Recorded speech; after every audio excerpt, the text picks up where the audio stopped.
Que el Señor les bendiga, hermanos. Es un domingo más. Ya terminamos la serie que estuvimos viendo de Jesucristo. El domingo pasado fue el último tema que vimos, que era Jesús, el gran sumo sacerdote. Y la terminamos totalmente. Y primero Dios, quizás volveremos ahí, o espero que alguien entendió algo o captó algo de toda la serie que estuvimos viendo. Así que esta semana vamos a empezar con la carta del apóstol Pablo a Gálatas. Así que vamos a empezar con el libro de Gálatas. Así que yo les suplico, hermanos, espero que habéis tenido tiempo para echarle un vistazo en casa antes, como os dije, a menos leerlo 2 veces para tener una buena base. Es muy importante la introducción, porque la introducción en sí da un conocimiento de cómo es la carta, por qué Pablo escribió esta carta. Es como si alguien recibe una carta, digamos que si yo recibo una carta de Luis y empiezo a leer la carta desde el final, no entiendo nada de la carta, no voy a entender nada. Si alguien me manda un mensaje y empiezo a leer el mensaje desde el medio, no entenderé nada de este mensaje. Y si alguien me manda una carta y yo empiezo a leer la carta desde el principio, pero sin tener un trasfondo de qué la persona me está hablando, quizás me quedaré totalmente de la misma manera, igual, sin comprender de qué va la carta. Así que para poder comprender una carta, si alguien te manda una carta, tiene que haber habido antes una interacción con esta persona. Y la persona te manda la carta o el mensaje basándose sobre la interacción que hubo antes. Así que la introducción de Gálatas es bastante, tengo casi 14 hojas aquí. Voy a intentar leerla lo más rápidamente posible y ser muy detallado en la explicación. Y le presto, por favor, sobre todo a los hermanos que están ahí al fondo, que por favor que prestemos mucha atención en todo eso. Así que primero quiero que entendáis una cosa cuando nosotros empezamos a leer una carta del Nuevo Testamento. Cuando uno empieza a leer una carta del Nuevo Testamento, sobre todo las cartas de Pedro, de Pablo, de Juan, de Santiago, es bueno intentar leer estas cartas de una sola vez. No las lees un poquito ahora y después lees un poquito mañana. Son cartas bastante cortas y muchas de esas cartas tratan de un solo tema. Quizás tratan de pecado sexual en la iglesia, o quizás tratan de odio en la iglesia, quizás tratan de envidia en la iglesia, quizás tratan de cualquier tema, pero es un tema específico que ellos escriben una corta carta para una iglesia para resolver ese tema. Así que siempre es bueno que cuando uno coge un libro, sobre todo las cartas que están en el Nuevo Testamento, cuando empiezas a leerla, esfuérzate para terminarla en un solo tirón, para tener una base de qué habla. Así que hay que intentar de terminarlo el mismo día que uno empieza, no intentar de leerlo versículo por versículo, un versículo hoy, mañana o el otro versículo, porque uno pierde la riqueza de lo que conlleva el mensaje. Es como si te mando un mensaje, imagínate que mando un mensaje a Anaí, y Anaí lee solamente la primera parte, hola Anaí, ¿cómo estás? Y después deja la otra parte para mañana, y mañana lee otra, ¿cómo te decía? Y después deja la otra parte para otro día, no tendrá sentido, pero si lo pilla una sola vez y lo lees todo, coge la riqueza de la carta y puedes entender de qué está hablando. Así que eso de verdad nos ayuda a tener una buena comprensión de lo que el escritor, la persona que escribió esta carta, está hablando. Así que tenga en cuenta, hermanos, que solo escuchando solo una parte de una conversación telefónica imagínate que yo estoy hablando al teléfono y alguien está en la otra sala escuchándome hablando al teléfono. Y en la conversación solamente escucha, vale, ok, no, pensé que eran 300, sí, porque son 4 kilos, ok, vale, te lo llevo mañana, ok, pero solamente escuchando esas pequeñas, cortas partes de mi conversación, es imposible entender de qué va la conversación. Hay que escuchar lo que está diciendo la otra persona. Quizás está hablando de kilos de plátano, quizás está hablando de kilos de aceite o litros de aceite, perdón, o kilos de manzana o de cualquier cosa. Puede estar traficando con drogas mismo, pero nadie puede entenderlo porque no estás escuchando lo que la otra persona está diciendo. Por eso que siempre es bueno a no hacerse ideas cuando uno lee una carta o un versículo de la Biblia no coges solamente un versículo y te hace una doctrina con eso. Así que debemos intentar tomar en cuenta el conocimiento de la historia profunda. ¿Por qué el autor de esta carta escribió esta carta? Porque nosotros mismos tenemos un conocimiento muy limitado de todas las cosas que están en la palabra de Dios. Vale, así que para leer una carta, primero, tomar en cuenta qué está pasando, qué motivó al autor de esta carta a escribir esta carta, hermano. Quiero que lo entendamos. Si alguien coges un libro, Gálatas, ¿por qué Pablo escribió Gálatas? Es muy importante tener la razón por qué él lo escribió para comprender lo que está dentro de eso. Así que durante nuestro estudio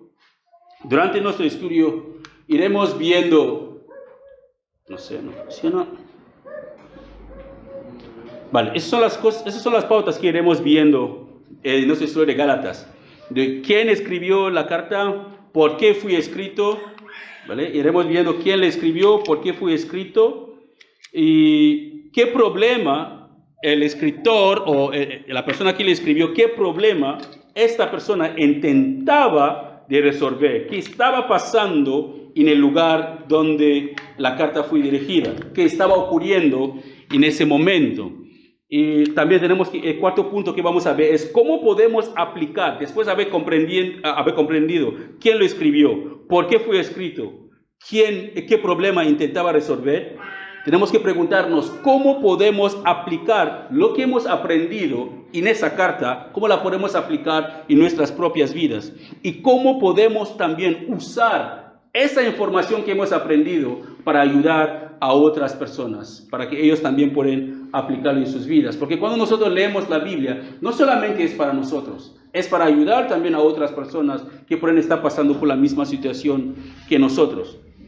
Así que, hermanos, cada uno de nosotros es responsable de lo que va a escuchar durante esta enseñanza y es responsable de la decisión que tendrá que tomar después. Lo primero que vamos a ver es quién escribió la carta. ¿Quién escribió la carta a los Gálatas? ¿Quién escribió la carta a los Gálatas? Tenemos la respuesta a esta pregunta que está justo en Gálatas capítulo 1. Gálatas capítulo 1, de versículo 1 a 2 y Gálatas capítulo 5, versículo 2. Eso nos hace comprender en esos dos versículos que la persona que escribió esta carta misma es el apóstol Pablo. El apóstol Pablo es el escritor. El apóstol Pablo es el escritor de la carta de Gálatas. Así que si leemos Gálatas capítulo 1, versículo 1 a 2, dice: les escribo yo, el apóstol Pablo, no fui nombrado apóstol por ningún grupo de personas, ni por ninguna autoridad humana, sino por Jesucristo mismo y por Dios Padre, quien levantó a Jesús de los muertos. En Gálatas 5:2, el apóstol Pablo dice también: presten atención, yo, Pablo, les dijo lo siguiente: si depende de la circuncisión para hacerse justo ante Dios, entonces Cristo no les servirá de nada. Así que esto es una primera prueba que la carta a los Gálatas fue escrito por el apóstol Pablo.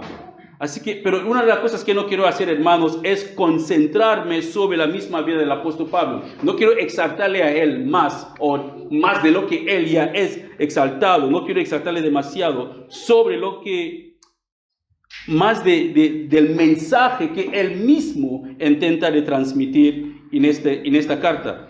Pero la vida de Pablo, tenemos que entender una cosa, hermanos, presta atención, por favor, que la vida de Pablo nos hace comprender la razón por el cual él escribió esta carta. Algo que tenemos que entender del apóstol Pablo es que Pablo fue uno de los hombres más grandes que existió, uno de los hombres grandemente usado por el Señor. Pero no estoy hablando de grande en estatura, que era un hombre alto, no. Pero grande en el sentido de la revelación de Dios que Dios le dio. Él tuvo mayor revelación que muchos de las personas que están escritas en la Biblia, porque solamente a Él fue revelado la salvación por gracia.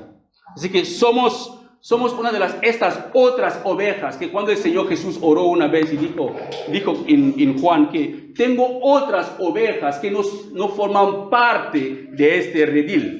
¿Vale? Y él tenía que traer a esas ovejas que no formaban parte del redil. Y el redil que él estaba hablando, hablaba de la gente en Israel con quien él estaba en aquel momento, pero las otras ovejas eran nosotros, los gentiles. Así que alguien tenía que llevarnos la buena noticia que aún Dios puede aceptarnos y adoptarnos en su familia a través de la fe. Y esa persona que Dios usó fue el apóstol Pablo. En Juan capítulo 10, versículo 16, es ahí que Jesús mismo pone bien claro que tiene otras ovejas que no forman parte del redil de Israel, pero que él tenía que atraerlo hacia él. Algo de la vida de Pablo es que Pablo nació en Tarsus. Tarsus es la actual Turquía.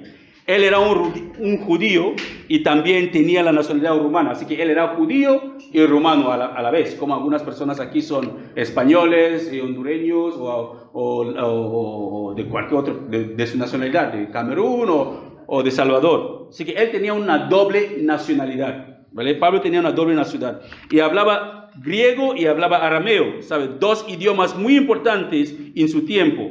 Y aunque él era un hombre con mucha educación, él tenía un oficio que él fabricaba carpas, ¿vale? Él era un fabricante de carpas, era un hombre educado. Muchas de las veces nos preguntamos por qué nacimos, dónde nacimos, por qué yo nací en un país donde se habla inglés y francés como idiomas principales y luego vengo a un país donde se habla el español. Quizás cuando yo era pequeño me preguntaba, pero ¿para qué me va a servir el español si yo vivo en Camerún? Y ahora uno nunca sabe lo que Dios tiene planeado con su vida antes de que naciera. Así que cada persona que nace, como decíamos hoy, esta tarde, en la primera presentación de Mateo, que hay un propósito en la vida de cada persona que nazca. Es que nadie que está aquí no tiene propósito. Dios tiene un propósito en la vida de cada uno de nosotros. ¿Por qué lo sé? Porque usted está vivo. Si Dios no tenía ningún propósito en su vida, Él hubiera creado un perro, una gata, un gato, un árbol, hubiera creado un caballo, cualquier cosa para servirnos como alimento, un árbol. Pero Él tomó la decisión de crearnos a nosotros. Significa que hay un propósito en la vida de cada uno de nosotros. Ahora la pregunta es, ¿acaso quiero cumplir el propósito de Dios en mi vida o quiero cumplir mi propio propósito? Esa es la decisión que Dios nos deja para nosotros a elegir. ¿Qué significa? Que cada uno es responsable de las decisiones que toma en su vida. Pablo era un hombre que nació en un lugar donde hablaba griego y arameo, y sus dos idiomas le ayudó bastante para llevar la palabra de Dios a los gentiles. Él también era un fariseo de los fariseos. ¿Qué significa? Muy celoso de su fe. Era un hombre que obedecía, se esforzaba para obedecer la ley a la letra, se esforzaba tanto. Conocía bastante de la ley de Moisés, ya que él también había estudiado bajo el mandato de un rabino muy conocido en su tiempo que se llamaba Gamaliel. Era un hombre muy conocido en su tiempo y era el maestro de Pablo. Así que Pablo tenía una buena base de la ley judía. Y él también era un fanático en el judaísmo, y fanático en el sentido de que él pasaba mucho de su tiempo persiguiendo a la iglesia. Para él, los cristianos eran abominación para Dios. Él tenía tanto celo a la ley de Moisés que miraban a los cristianos como una abominación para Dios y perseguía a los cristianos, le llevaba a las cárceles, les encerraba y todo esto, hasta el día que según Hechos capítulo 9, él llegó a encontrarse cara a cara con el Señor Jesús. Y mira lo más sorprendente, cuando Pablo perseguía a la iglesia, él sabía que perseguía a la gente. Pero cuando el Señor Jesús le encuentra de camino a Damasco, Jesús le pregunta, Pablo, ¿por qué me persigues? ¿Qué quiere decir eso, hermanos? Que la iglesia que somos nosotros, somos el cuerpo de Jesús. Cuando alguien toma la decisión de hacer daño a la iglesia, no es a nosotros que está haciendo daño. Está haciendo daño a Jesús mismo. Porque si no fuera así, Jesús hubiera dicho a Pablo, Pablo, ¿por qué persigues mis seguidores? Pero no dijo, ¿por qué persigues mis seguidores? Dijo, ¿por qué me persigues a mí? Pero Pablo no había perseguido a Jesús. Él perseguía a la gente. Pero esa gente, como su fe estaba en Jesús, formaba parte del cuerpo de Jesús. Así que automáticamente o indirectamente, Pablo estaba persiguiendo a Jesús. Así que la conversión de Pablo fue bastante radical. Demasiado radical que él empezó a predicar directamente. No estoy hablando a las personas que piensan que necesitas ir a una escuela teológica para aprender a predicar la palabra de Dios. No. Si has creído en el Señor Jesús, puedes sentarte guiado por el Espíritu Santo, estudia la palabra de Dios y empieza a compartir con las personas más cercanas a ti. El púlpito más grande no está en la iglesia, el púlpito más grande está en la calle. Pero mucha gente se matan para predicar en las iglesias, mientras que hay millones de personas en el mundo que van al infierno. Pablo nunca buscó un templo para predicar o una sinagoga. Él fue a la calle, él fue también a la sinagoga, pero se concentraba más para agrupar a la gente a los exteriores para predicarle la palabra de Dios. Así que como creyentes, como cristianos, no debemos esperar hasta que el día que un pastor o quien sea dice, vale, te permito predicar hoy en la iglesia, y ahí empiezas a predicar. No, debemos predicar fuera de la iglesia, porque es ahí donde hay más perdidos que dentro de la iglesia. Que tristemente hoy en día hay más perdidos en la iglesia a veces que fuera de la iglesia. Así que su conversión fue radical y beneficioso para la iglesia. Y como él tenía un buen conocimiento del judaísmo y del cristianismo, él pudo dar una clara explicación de qué era el evangelio. Él pudo presentar el evangelio de la manera más sencilla y más práctica para que la gente pueda comprender. Él estaba enseñando desde el Antiguo Testamento hasta el Nuevo Testamento, explicando a la gente que el mismo Jesús que el Antiguo Testamento está hablando es el Jesús del Nuevo Testamento, quien vino, murió, resucitó y volverá a venir. Eso es un poquito sobre la vida de Pablo y las razones por las cuales él hacía todo lo que él hacía. La segunda pregunta que podemos hacernos es, ¿por qué fue escrito este libro? ¿Por qué Pablo tomó el tiempo para gastar tanta tinta escribiendo a los hermanos que estaban en Galacia, que es la actual Turquía? ¿Por qué él pasó tanto tiempo para explicarles las doctrinas y todas esas cosas? Así que la carta, primeramente, hermanos, quiero que entendamos que esta carta fue dirigida a un grupo de iglesias en concreta.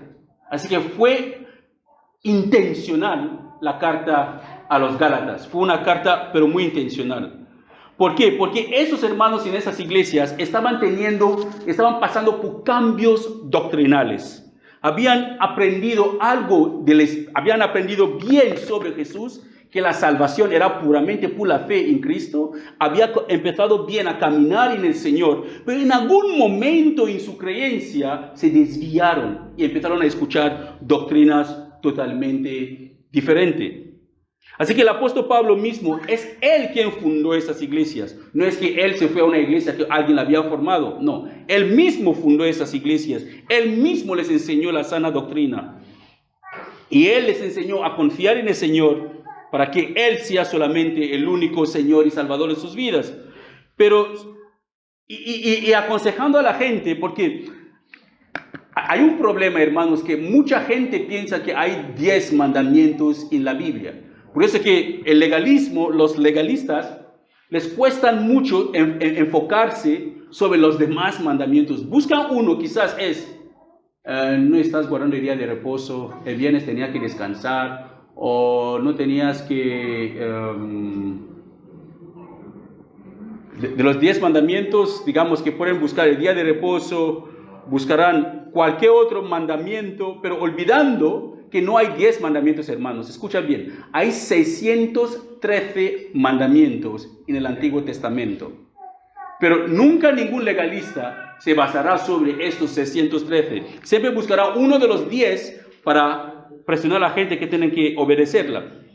Así que después de que Pablo formó esas iglesias, hermano, como les dije, que eso hay que prestar mucha atención para comprender cuando intentaremos a explicar sobre cada detalle de cada versículo. Así que por favor, pacienta conmigo con esas largas explicaciones.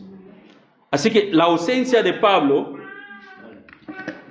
Cuando Pablo formó esas iglesias, él se fue.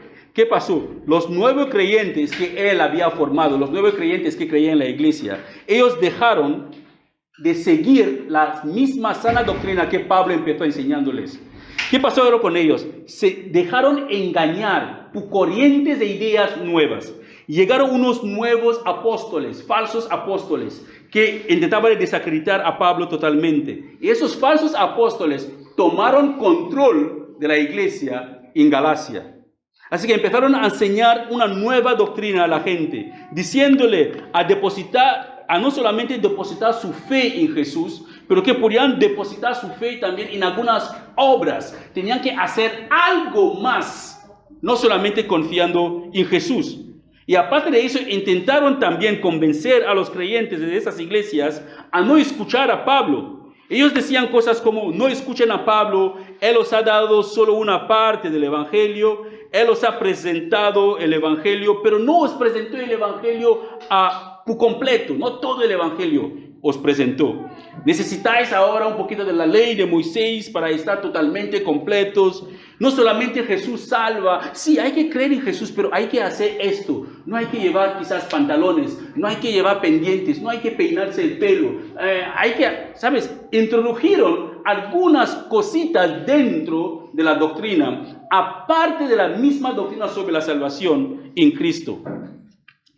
Así que es cierto que Pablo nunca conoció a Jesús y no formaba parte de los 12 discípulos desde el principio. Pero una de las cosas que sabemos es que Dios usó a Pablo de una manera impresionante. Hermano, la triste realidad es que lo que ocurrió con esas iglesias en Galacia, en el libro de Gálatas, lo que ocurrió con esas iglesias es la misma cosa que está ocurriendo en muchas iglesias hoy en día. Muchas iglesias no están satisfechas a Jesús salva, no. Quieren Jesús, la fe en Jesús, más otra doctrina como tienes que llevar una falda larga, tienes que andar sin pendientes, tienes que andar sin pantalones, o tienes que tener fe en Jesús. No tienes que comer carne, no tienes que salir los bienes, tienes que guardar los bienes como el día santo. Y tienes que tener fe en Jesús, no debes tomar café ni Coca-Cola porque café y Coca-Cola son del diablo. Y tienes que tener fe en Jesús, pero no tienes que celebrar la Navidad porque la Navidad es satánica. Todo eso, hermano, que pasó a esas iglesias primitivas, créanme, está pasando hoy en día en muchas congregaciones. Yo le hablo por experiencia personal, que conozco a personas que no toman Coca-Cola ni beben café porque dicen que es del diablo. Conozco a personas que cuando te ven no llevan una manga larga en verano, con una corbata larga en verano, no eres creyente. Tienes que llevar pantalón de tela y con una camisa de manga larga y con una corbata. Si no lo llevas, eres un hermano perdido, al infierno vas. No les importa para nada si crees en Dios. Si eres una mujer y tu falda no te llega hasta el tobillo, y si tu pelo de alguna manera está bien peinado, con un poquito de tinte, o de por casualidad o por accidente, limpiando a tu bebé, se te cae el polvo del bebé en la cara, eres una hermana perdida, también al infierno vas. No les importa para nada si tienes fe en Jesús. Eso es lo que pasa con el legalismo. El legalismo no se satisface con la fe en Jesús. No se satisface en el sentido de que solamente Jesús salva. El legalismo es Jesús más otras obras de la carne. Y muchos, créanme, es muy difícil que un legalista reconoce que es legalista. Que un pecador reconocer que es pecador. Un creyente que se ha desviado y se ha ido al mundo puede reconocer fácilmente que se ha desviado y se ha ido al mundo. Pero un legalista que vive en el legalismo le costará un ojo de la cara para reconocer que es legalista. ¿Por qué? Porque tiene su santidad personal. Se cree más santo o más santa que las demás personas. Justamente es lo que había ocurrido con esas iglesias en Galacia, que Pablo les mandó esta carta. Los falsos apóstoles habían llegado, habían traído otro evangelio, habían dicho que el evangelio de la gracia que Pablo predicaba no era suficiente para salvar a la gente, sino habían traído un evangelio de la ley, el evangelio más la ley, poniendo a la gente en total esclavitud. Por eso, cuando Pablo escribió esta carta, por eso él se enojó tanto, pero de tal manera que él les dijo en Gálatas capítulo 1, versículo 8, con el enojo que él tenía. A veces la gente piensa que no, hay que aceptar todo corrientes de ideas, hermanos. No es bíblico. Mira, si encuentras a un musulmán, respéctale. Encuentras a un testigo de Jehová, respéctale. Encuentras a un ateo, respéctale. Encuentras a cualquier persona que no cree de la manera que tú crees, respecta a la persona. Pero no respetas ni aceptas su creencia. Por eso no lo toleras para nada. Mantenemos nuestra fe firme. No aceptamos ni reconciliamos con lo que nosotros hemos creído. Respetamos a la persona, pero no abrazamos sus creencias. Así que Gálatas capítulo 1, 8, Pablo, súper enojado, le dice a los Gálatas: si alguien, ya sea nosotros e incluso un ángel del cielo, les predique otra buena noticia diferente de lo que nosotros les hemos predicado, que le caiga la maldición de Dios. Así que no sea suavemente yo con los testigos de Jehová, quiere ser suave. No, suave con ellos, no, por favor. Que se vayan con la falsa doctrina, no te comprometes en eso, no intentan decir, bueno, sí, somos todos cristianos. No son cristianos, no predican la misma palabra que usted y yo creemos. Así que tristemente, hermanos, han surgido en nuestro tiempo muchas sectas que han usado el nombre de Jesús, han enseñado la palabra de Dios, entre comillas, pero han agregado otros libros y otras cosas que no tienen nada que ver con la palabra de Dios. Así que cualquier grupo religioso, no importa si son populares, no importa si son famosos, no importa si son muy conocidos, pero cualquier grupo religioso que predica el Evangelio y tiene otro libro sagrado, igual o más sagrado que la Biblia, según la palabra de Dios, que sea de maldición. ¿Por qué? Porque es una secta. Es una secta. Y ha existido muchas sectas hoy en día. Tenemos la secta de los testigos de Jehová, de los mormones. Los testigos de Jehová tienen la Biblia más otro libro de los testigos de Jehová. Los mormones tienen el libro de Mormón más la Biblia. Los séptimos días adventistas tienen la Biblia más los libros de Ellen G. White. La Iglesia de Dios Todopoderoso tiene la Biblia más otros libros. Y hay muchos que tienen la Biblia y una sagrada escritura totalmente diferente o igual de poder que la Biblia. Así también hay otros grupos que se consideran cristianos que agregan otras disciplinas cristianas sobre la salvación. Hay algunos grupos cristianos que no tienen ningún otro libro sagrado, pero ¿qué dicen? Dicen que para considerarse un cristiano tienes que hablar en lenguas. Pero olvida una cosa, la lengua es un don de Dios. Tú no lo puedes exigir que Dios te da. Es un regalo del Espíritu Santo. Es Dios quien te da las lenguas. Algunos dicen que, vale, si eres cristiano, tienes que dar siempre el 10% de tu sueldo. No. Jesús dice, a Dios le agrada el dador alegre. El que da no con tristeza ni por necesidad, pero el que da porque es bondadoso de corazón. Así que el diezmo era algo del Antiguo Testamento, era algo que era solamente específicamente para los judíos, que en nuestro tiempo no se aplica en la iglesia. Algunos dicen que hay que llevar, como os he dicho antes, hay que llevar una camisa larga en pleno verano. Yo me quemo. Si me pongo una camisa larga en verano, es que desaparezco del calor, me quemo, me enciendo del fuego. Una vez alguien me confrontó con eso, me dijo, Alex, eres un hombre que sé que amas a Dios, tu mujer también, pero aún te falta algo.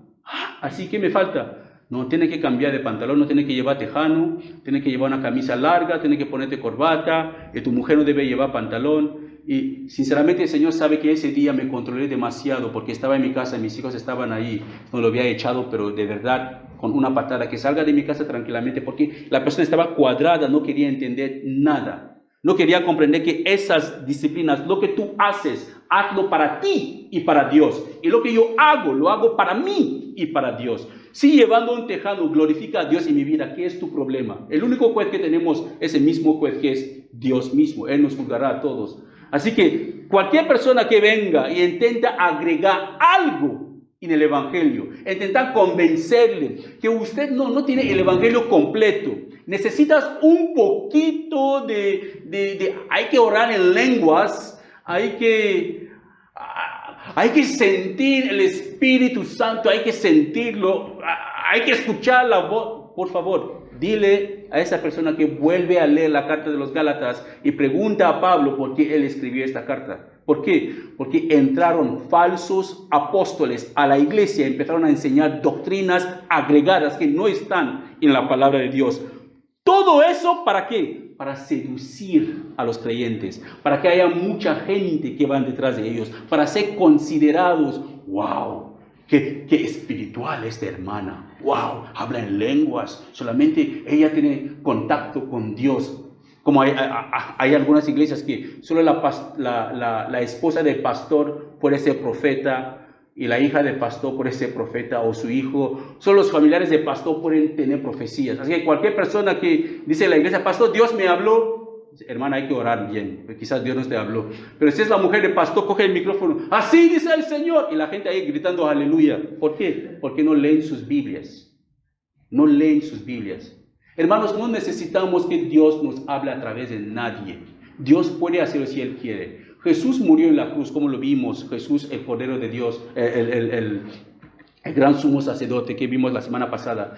Que Jesús murió en la cruz. Y cuando Él murió, el lugar santísimo, el velo que tapaba, que cubría el lugar santísimo y el lugar santo, se partió en dos y nos dio acceso directo a Dios. Así que todo creyente, cualquier persona, puede entrar en la presencia de Dios confiadamente, sin necesidad de que nadie ore por ti. Tu hija está enferma, no llamas al pastor. Ora por tu hija y tu hija se sanará. Tu fe en Dios, Dios sanará a tu hija. ¿Tienes cualquier problema? No te agobies para pedir una cadena de oración para que se ora por ti por Facebook. Créele a Dios, órale a Dios, pídele a Dios.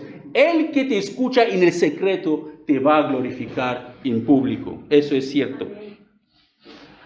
Así que, hermanos, no hay nada de esas disciplinas que hemos leído que nos puede salvar. No importa cómo nosotros lo agregamos en nuestra vida.